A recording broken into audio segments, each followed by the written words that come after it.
Hello students, welcome to I exam में। This is Sonal Saklani. So UP triple SC ने अभी जो पोस्ट निकाली है एजीटीए की, बहुत बम्पर वैकेंसीज आई हैं। इसमें 3400 अराउंड वैकेंसीज हैं, जो भी उत्तर प्रदेश के स्टूडेंट्स हैं जिन्होंने भी पीईटी का एग्ज़ाम दिया है, और अगर दूसरे स्टेट के भी हैं लेकिन उन्होंने अगर पीईटी का एग्ज़ाम दिया है तो वो सब इसमें अप्लाई कर सकते हैं। बहुत ही गोल्डन अपॉर्चुनिटी है स्टूडेंट्स के लिए। और इसमें क्या है, आपको देखिए पीईटी का एग्ज़ाम जो है वो प्रीलिमिनरी हो गया आपका, अभी आपका मेंस का एग्ज़ाम होगा जो फाइनल सिलेक्शन के लिए होगा। ठीक है, अभी आप देखोगे इसमें अब जो एग्ज़ाम का पैटर्न है, तो एग्ज़ाम का पैटर्न क्या है, क्लियर कट इसमें दिया हुआ है कि क्या क्या आपके सब्जेक्ट्स रहने वाले हैं और क्या क्या सब्जेक्ट से कितने कितने क्वेश्चंस आपके बनेंगे।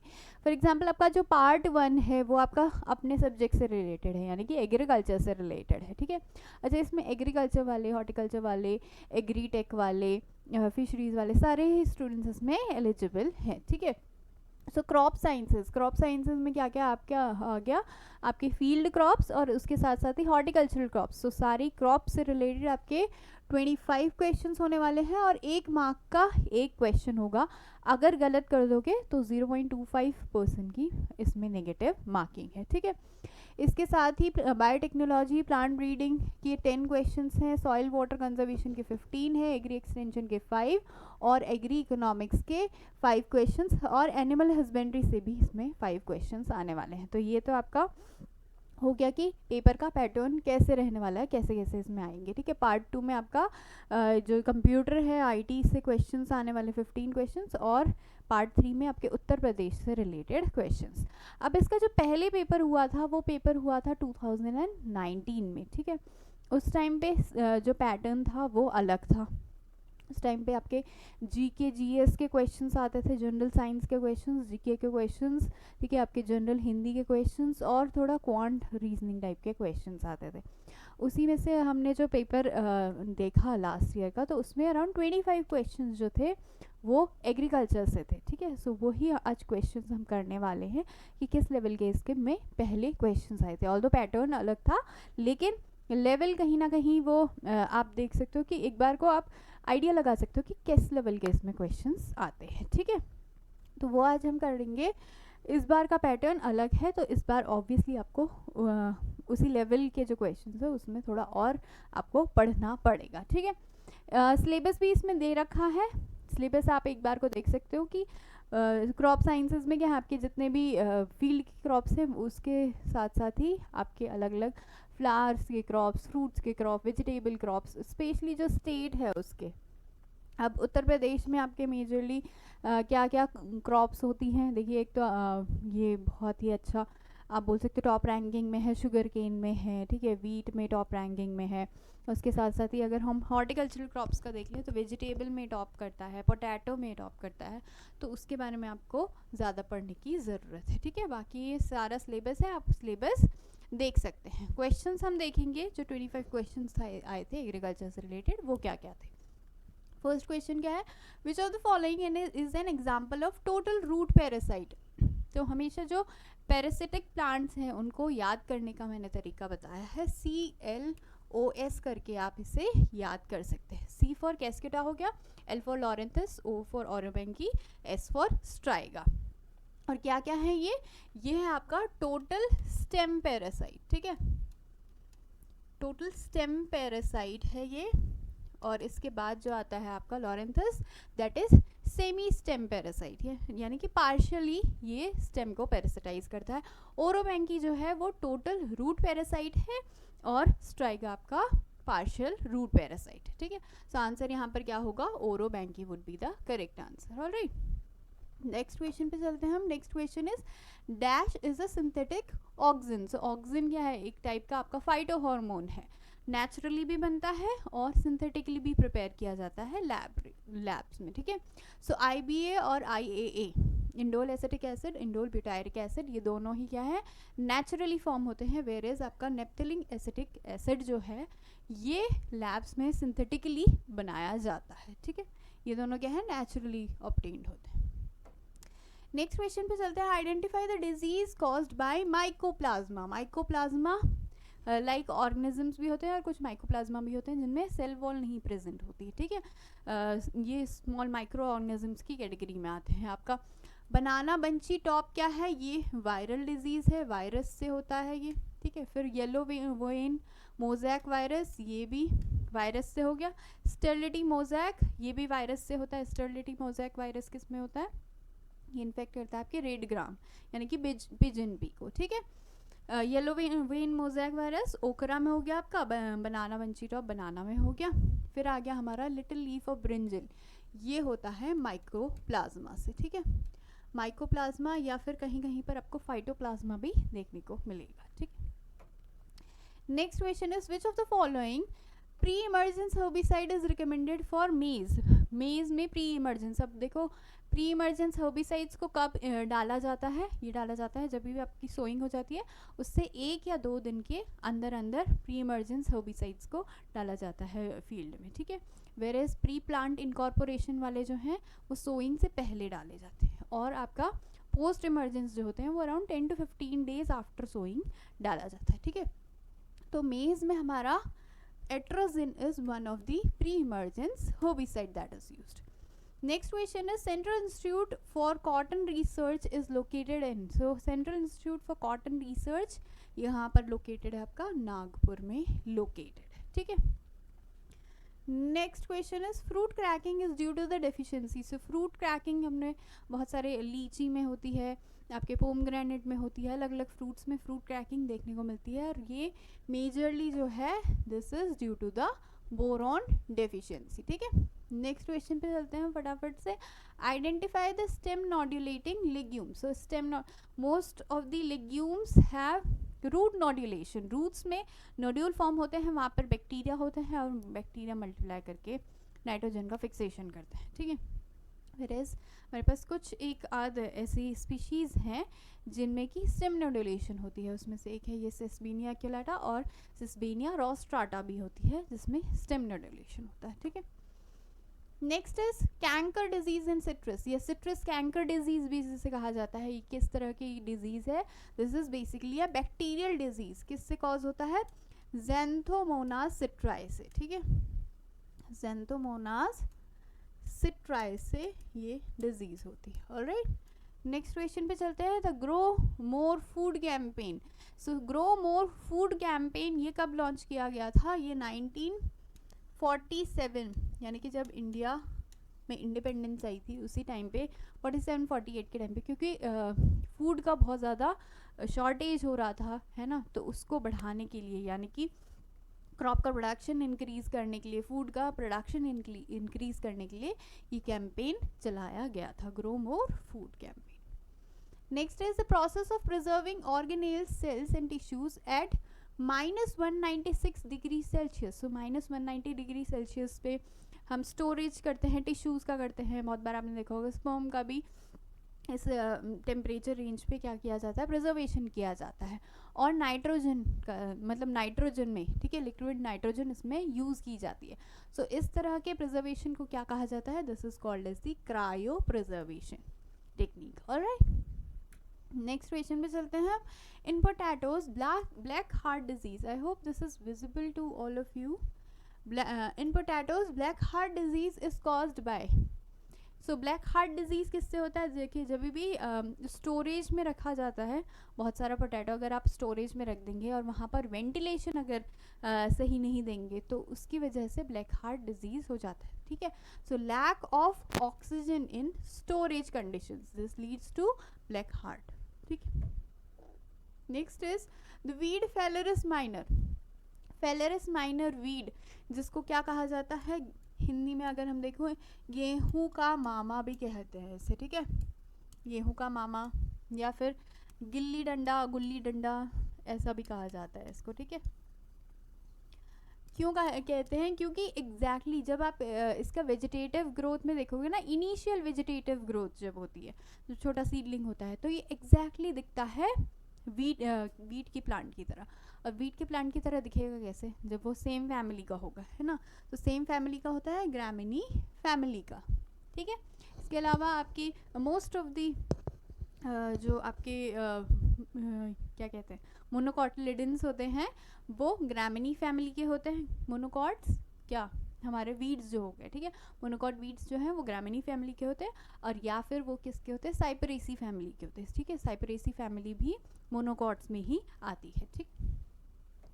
उसमें एग्जांपल्स हमारे साइप्रस के जितने भी हो गए, साइप्रस एरिया हो गया, ठीक है, साइप्रस रोटेंडस हो गया, वो सारे साइप्रस उसमें आते हैं, ठीक। नेक्स्ट इज डीपा, जिससे एक्ट कहा जाता है, डीपा एक्ट भी कहते हैं इसको, destructive insects and paste act. कब आया था ये इंडिया में, 1914 में, यानी कि जब ब्रिटिश थे इंडिया में उसी टाइम पे ये आ गया था, ठीक है। Next is international rice research, eri जिसे कहा जाता है, इंटरनेशनल राइस रिसर्च इंस्टीट्यूट। कहाँ पर है ये प्रेजेंट है आपका मनीला, फिलीपींस में, ठीक है। जब ग्रेजुएशन करते थे उसके फर्स्ट ईयर में ही हम सारे ये जो इम्पोर्टेंट इंस्टीट्यूट्स है ये तो पढ़ ही लेते हैं। जो आई डोंट थिंक सो कि कोई भी एग्रीकल्चर ग्रेजुएट इसको गलत करेगा इस वाले क्वेश्चन को, ठीक है। Next is who among the following is known as the father of statistics.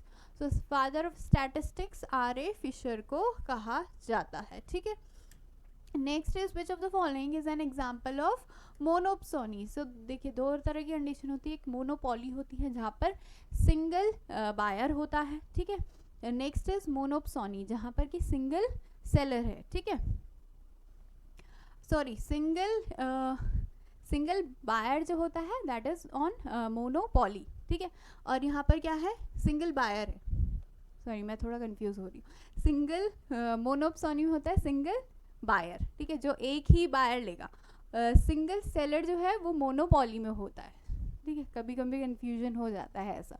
So single buyer जो होगा वो मोनोप्सोनी में होगा, और सिंगल बायर कब होगा, जब कोई भी अगर आप ऐसी कॉमोडिटी बनाते हैं जिसको प्रोसेसिंग के लिए कहीं पर जाना पड़ता है, यानी कि मिल्स में जैसे जाना पड़ता है, ठीक है, वैसे ही आपका टी में जो होता है टी को प्रोसेस किया जाना पड़ता है। सो जब टी को प्रोसेस किया जाता है तो जितना भी एक एरिया से जितने भी टी वहाँ पर ग्रो कर रहे होंगे ना, तो उसको कोई एक रियल एस्टेट वाले जो होते हैं, या फिर आप बोल सकते हो तो रियल एस्टेट वाले जो प्रोडक्शन करते हैं, जो प्रोसेसिंग करते हैं, जिसका प्रोसेसिंग का प्लांट होगा बड़ा सा, वो ही इसको पूरे को खरीद लेता है। तो इसलिए यहाँ पर tea board would be the example of monopsony, alright. Next is अब ये आपका है न्यूमेरिकल बेस्ड क्वेश्चन, ठीक है। सो जस्ट इन केस अगर आपको नहीं दिख रहा है तो मैं इसको थोड़ा इंक्रीज कर देती हूँ साइज में, ऑलराइट, ठीक है। क्वेश्चन पढ़ लेंगे हम, फिर उसको सॉल्व करेंगे, ठीक है। First is if the rate of application is 3 kg of insecticide per hectare, the quantity of simazine, simazine में 80% WP यानी कि वेटेबल पाउडर जो फॉर्म में होता है, और वेटेबल पाउडर फॉर्म में क्या है, ये बेसिकली आपका एक्टिव इंग्रेडिएंट जो है वो है, ठीक है। So required to be spread over 0.4 hectare area, 0.4 hectare area यानी कि 1 हेक्टेयर एरिया नहीं, उससे कम एरिया है, ठीक है। कितना ज़रूरत होगी इसमें, तो आई होप आप सबको क्वेश्चन समझ में आ गया होगा। इसको हम सॉल्व करते हैं वन से गेट कि हमारा पॉइंटर कहाँ गया। तब तक आप भी इसको ट्राई कर सकते हैं कि कैसे ये सॉल्व होगा आपका क्वेश्चन, ऑलराइट।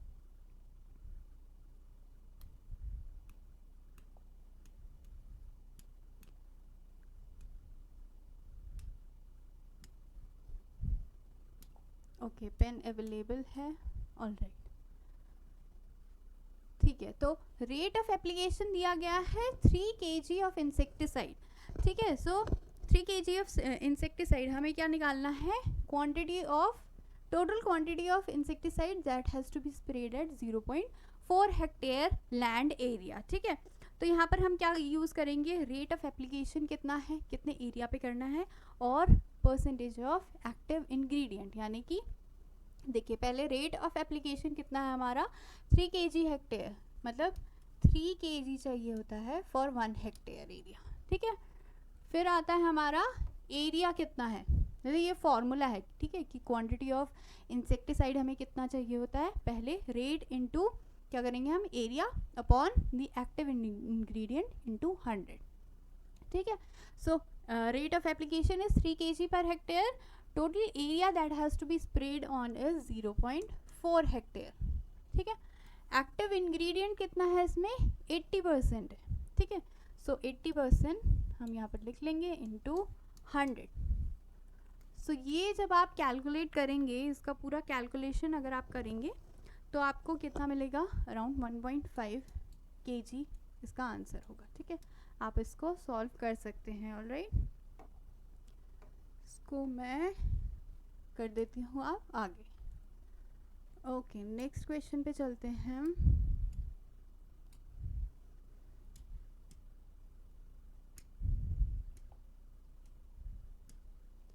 ओके, सो नेक्स्ट क्वेश्चन क्या है हमारा. The next question is heroin. Heroin is one of the major chemical responsible for the drug abuse. ठीक है. ड्रग एब्यूज़ के लिए, ड्रग्स लेने के लिए वन ऑफ द आप बोल सकते हो जो यूज़ किया जाता है ड्रग्स के लिए. जो हेरोइन है वो किससे निकलता है, किससे निकलता है. अब यहाँ पर आप फोटो देख सकते हो. ये क्या है, opium Poppy.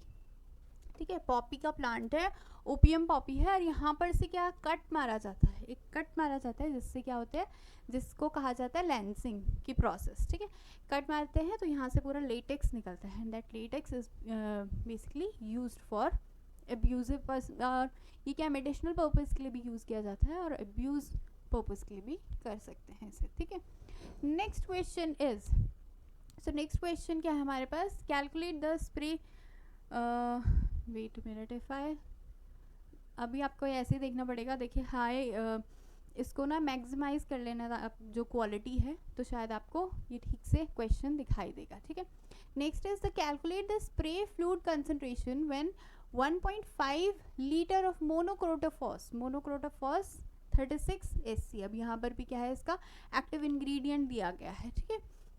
Is applied over 2 hectare of chilli crop by making 1000 litre of spray fluid.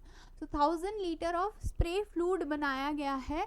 और हमें क्या पूछा गया है कि स्प्रे फ्लूइड का कॉन्सेंट्रेशन कितना हम लेंगे. ठीक है. सो टोटल जो वाटर में मिला के क्या है 1000 लीटर स्प्रे फ्लूइड टोटल बनाना है. ठीक है. और 2 हेक्टेयर एरिया में इसको टोटल हमें स्प्रे करना है. ठीक है. सो इसमें हम क्या फॉर्मूला यूज़ करेंगे कि वॉल्यूम ऑफ एक्टिव इंग्रेडिएंट कितनी है. ठीक है. वॉल्यूम ऑफ एक्टिव इंग्रेडिएंट कितनी है और वॉल्यूम ऑफ स्प्रे कितनी है. तो वॉल्यूम ऑफ एक्टिव इंग्रेडिएंट पूरे में, and active ingredient upon volume of spray, जो पूरा स्प्रे हमारा बन रहा है ना 1000 लीटर का, इंटू 100 कर देंगे तो इसका आंसर आएगा. अब हम यहाँ पर सॉल्व करके देखते हैं कि एक्टिव इंग्रेडिएंट पहले कैसे निकालेंगे. देखिए इसके लिए हमें क्या है 1.5 लीटर तो मोनोक्रोटोफॉस है ही. ठीक है. और उसमें कितना है 36% हमारा एक्टिव इंग्रेडिएंट है. सो टोटल वॉल्यूम कितना होगा जब इसको मल्टीप्लाई करेंगे. Volume of spray is 1000 litre into 100 करेंगे. ठीक है. इजीली हो जाएगा ये. इसको मल्टीप्लाई करो 1.5 इंटू 36 तो अराउंड आपका 0.054% अराउंड आपका आ जाएगा. ठीक है. तो ये this is one of the जो क्लोजेस्ट उसका आंसर है. ठीक. नेक्स्ट चलते हैं हम question. In case of sugar cane की जब भी हम प्लांटिंग करते हैं तो प्लांटिंग करने के लिए क्या सेट्स यूज़ किए जाते हैं. ठीक है. अब ये सेट्स क्या होते हैं, कहाँ से हम यूज़ करते हैं, ये वाला क्वेश्चन जो है मैंने बहुत बार लिया है. सेट्स हमेशा यूज़ किया जाता है टॉप 1/3 पोर्शन से. क्यों 1/3 पोर्शन से करते हैं, क्योंकि टॉप 1/3 पोर्शन में ही ग्लूकोज की क्वांटिटी ज़्यादा होती है. नीचे वाला जो पोर्शन होता है उसमें सुक्रोज की क्वांटिटी ज़्यादा होती है. सुक्रोज हमारा इतना ज़्यादा आप बोल सकते हो इफेक्टिव नहीं है न्यू बर्ड को न्यूट्रिशन प्रोवाइड करने के लिए जितना कि ग्लूकोज है. ग्लूकोज न्यू जो बर्ड्स होते हैं उनको बहुत जल्दी न्यूट्रिशन प्रोवाइड कर देता है. इसकी वजह से न्यू बर्ड्स जो हैं जल्दी ग्रोथ करेंगे. ठीक है. इसलिए टॉप 1/3 पोर्शन लेते हैं. 1/3 पोर्शन में जो आपके बोल सकते हो वायबल जो बर्ड्स हैं वो भी ज़्यादा प्रेजेंट होते हैं. साथ ही साथ ग्लूकोज का प्रेजेंस भी इसमें ज़्यादा होती है. इसीलिए top 1/3 portion is used for the केन.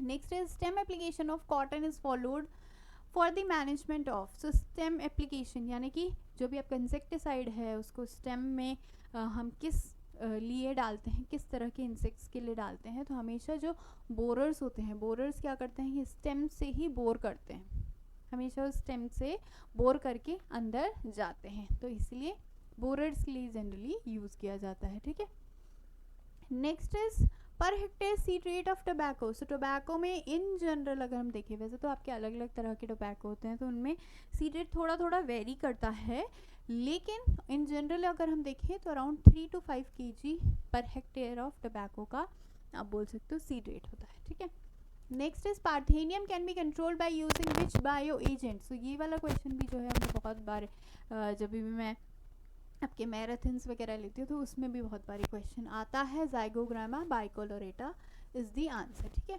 कैक्टोब्लास्टस कैक्टोरम किसके लिए यूज़ होता है, जो भी आपका कैक्टस टाइप की ओपनशिया होते हैं ना उसके लिए। ठीक है, next is dash irrigation method suitable for undulating land. Undulating यानी कि ऐसा लैंड या फिर ऐसा स्लोपी लैंड या फिर कैसा भी जो बिल्कुल स्ट्रेट नहीं है आपका, या फिर बिल्कुल लेवल्ड जो लैंड नहीं होता है, वहाँ पर हम जनरली क्या करते हैं, स्प्रिंकलर इरिगेशन करते हैं ताकि यूनिफॉर्मली स्प्रेड हो जाए पूरा वाटर। ठीक है, which of the following hormone is used as a herbicide. Herbicide की तरह कौन सा हमारा हार्मोन यूज किया जाता है, सो दैट इज 2,4-D।